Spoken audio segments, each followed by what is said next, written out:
pourcentage de fournisseurs en France ou au Vietnam capables d'utiliser et travailler avec la blockchain.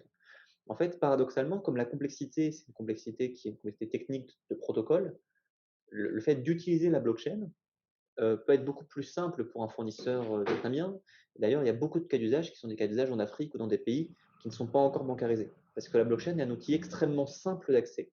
Parce qu'avec juste une application et un wallet et des tokens pour interagir avec la blockchain, on peut très facilement interagir avec, même si techniquement c'est extrêmement complexe. La capacité d'interaction est extrêmement simple, il n'y a pas besoin d'utiliser des solutions qui sont des solutions extrêmement chères, coûteuses, qui demandent une configuration exceptionnelle. Parce qu'on peut utiliser des choses qui sont préconfigurées, comme le cas d'usage qu'on est en train de créer. Et puis, si Ouais. je peux rajouter quelque chose très rapidement, les acteurs qui réalisent comme ça du commerce à l'international ont tout à fait intérêt à utiliser ces technologies blockchain, notamment parce que ça facilite beaucoup de choses au niveau juridique. Aujourd'hui, vous avez beaucoup de problématiques dès que vous allez avoir des contrats à l'international sur notamment les traductions et ensuite après les traductions des contrats, etc.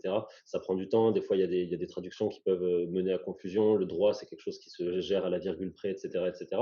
Là, on a un langage qui est commun, qui est le code informatique sur lequel les deux parties sont d'accord et à partir de là, elles vont déduire du langage informatique dans leur droit national le contrat du projet.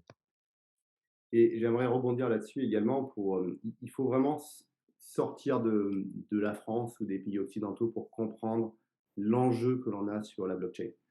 Effectivement, quand on vit au jour le jour dans un environnement où on fait des virements par SEPA qui sont gratuits, en Swift, etc., qui sont gratuits et quasi instantanés, on ne se rend pas compte qu'en fait, on est une minorité dans le monde à utiliser ça. Vous regardez le Salvador, on en a parlé beaucoup, qui ont légalisé le Bitcoin. Donc, tous les citoyens et les entreprises ont désormais des wallets qui leur permettent de faire des échanges en crypto-monnaie. Moi, je travaille beaucoup avec Madagascar et croyez-moi que la majorité des citoyens malgaches n'ont même pas de compte bancaire du tout. Par contre, de la crypto-monnaie, ils en ont confiance parce qu'ils savent que la valeur du Bitcoin aura toujours une meilleure valeur que leur monnaie locale. Vous prenez comme ça toute une partie de l'Afrique et toute une partie de l'Asie, et les populations, y compris les entreprises, ont bien plus confiance dans des crypto-monnaies que dans leur monnaie nationale.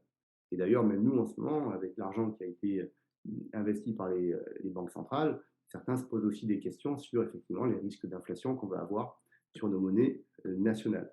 Donc de plus en plus, je vois moi de clients et de fournisseurs prêts à accepter les crypto-monnaies parce que ça leur simplifie la vie. Et dernier cas d'usage, qui m'est arrivé moi l'année dernière, j'avais un virement de 500 000 euros à faire en Chine. Il m'a fallu 3 semaines pour convaincre ma banque pour faire ce virement, alors que j'avais le cash sur le compte, aucun problème financier, ma boîte elle a 10 ans, 3 semaines pour que ma banque autorise le fait d'envoyer ce montant à l'autre bout du monde. Avec un wallet, ça aurait pris quelques secondes de l'envoyer.